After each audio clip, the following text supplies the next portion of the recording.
want to start my sermon by lighting a candle in honor of one of my favorite Roman Catholic saints, a saint by the name of Toribio Romo.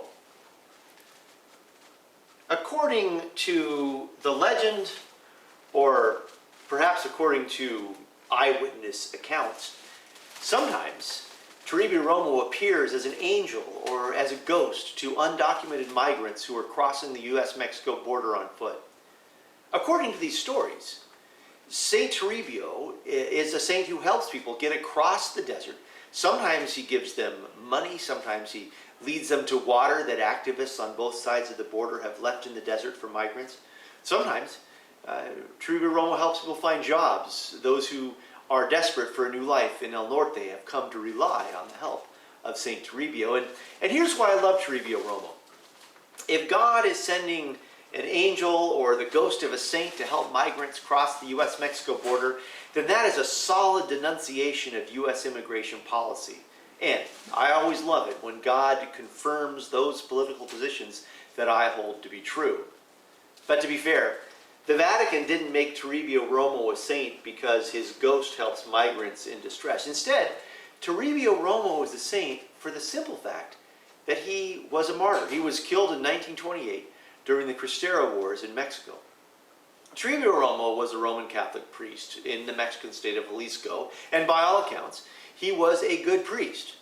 But he became a saint mostly because, on behalf of the Mexican government, someone shot Toribio Romo while he was taking a siesta, and in the year 2000, Pope John Paul II canonized several of the Mexican priests who were martyred during the Cristero Wars 100 years ago. And one of those priests who was both martyred and canonized was Saint Toribio Romo.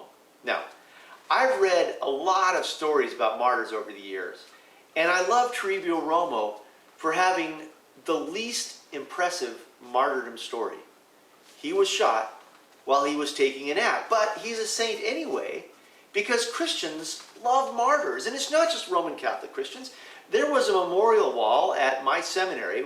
It paid tribute to all of the graduates of Princeton Theological Seminary who died on the mission field. Some were eaten by cannibals, or taken captive by pirates, or decapitated by samurais, or shot by communists.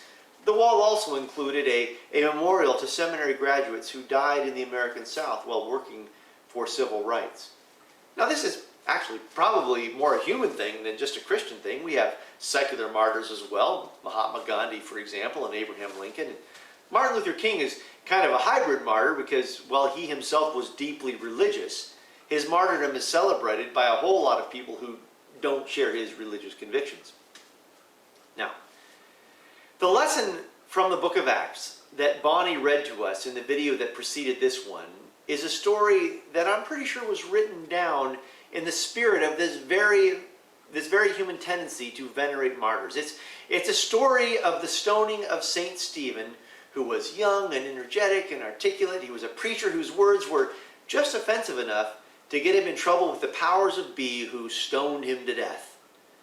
And the message seems to be this: Christianity is a religion of commitment. It's a religion of faithfulness unto death.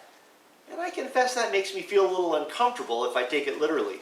Anytime someone dies for the faith or for doing what was right, anytime a person's commitments to justice and peace and beauty lead to suffering of any kind, in my opinion, that's a reason for grief, not for celebration. But if I read this story as literature, as metaphor, then I think it can lead us in a good direction. The story, when it is read as a story, can invite us to celebrate those willing to make sacrifices for what is good and true and beautiful and just. And I think such celebrations are really important right now. Right now we need to celebrate people like nurses who go to work every day, people like respiratory therapists who are really on the cutting edge of caring for the greater community. We need to honor the folks who staff our grocery stores and who work at every level of our food supply chain. And we need to honor the scientists and the public health officials who are truth tellers, especially at the federal level. So insofar as the story of Stephen's martyrdom inspires folks to make sacrifices for the common good and to celebrate the selfless among us, especially during this time of pandemic, this difficult time. I'm all for it. But there's another message found in this story. It's one that tends to get overlooked, and I think it also needs to be lifted up. You see, it's not by accident that in the telling of the story of the first Christian martyr, the author of Acts mentions that those throwing stones at Stephen left their coats in the care of a young man named Saul, who is more famous by his Greek name, which is Paul, as in Saint Paul, the guy who wrote most of the New Testament, whose ideas about the Christian faith did more than any other ideas to influence what Christianity would become. I think the message of Paul's presence in the story is this: the martyrdom of Stephen was not the end of the Christian story. Here you had the future of the church, this articulate, charismatic person who also happened to be a gifted administrator and problem solver. We know that from another story about Stephen. This is someone who had church leader written all over him, and he died in a gruesome death. And if you're reading the story for the first time, then Stephen's death might seem like the end. I mean, the death of someone like Stephen certainly must have put a damper on the whole Christian experiment, right? I mean, that's what Stephen's murderers hoped would happen, and it's probably what Saul thought at the time. But it wasn't the end of the story. There was so much more to the story. Saul himself transformed and became the great leader Paul, and he also was martyred, but his martyrdom wasn't the end of the story. The story goes on and on. It has been handed down from generation to generation through good times and difficult times. The story has been told by preachers and educators and activists and artists and untold numbers of unknown souls who simply chose to love their neighbors and to nurture their families and to lift up prayers even in times of doubt and distress. The story has gone on despite disruption and changes and challenges, and we are a part of that story.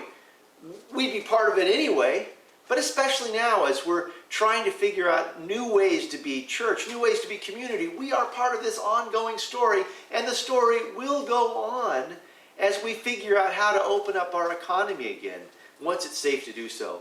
The story will go on as we remember that poverty has a mortality rate that might be almost as high as COVID-19. And we're going to have to keep people safe and healthy, while also fed and housed and cared for and employed and economically engaged. As we do all this work, the story will go on. The story will go on in us and through us, because the faithful among us and people of goodwill among us will live in hope and will act with justice and will dwell in peace and will work for what is beautiful, even when such faithfulness is costly, even when it requires a certain measure of personal suffering and sacrifice. The story will go on. Friends, the last chapter has not yet been written. The story goes on, and let us write the next chapter together with faithfulness and hope and peacefulness, and God willing, with joy. Our chapter won't be the last chapter either, but let us write a narrative worthy to be passed on to whomever even now may be guarding coats on the sidelines. For God is alive and transformation is at hand, and I'm glad to be with you during this part of the story that we are writing together. Amen.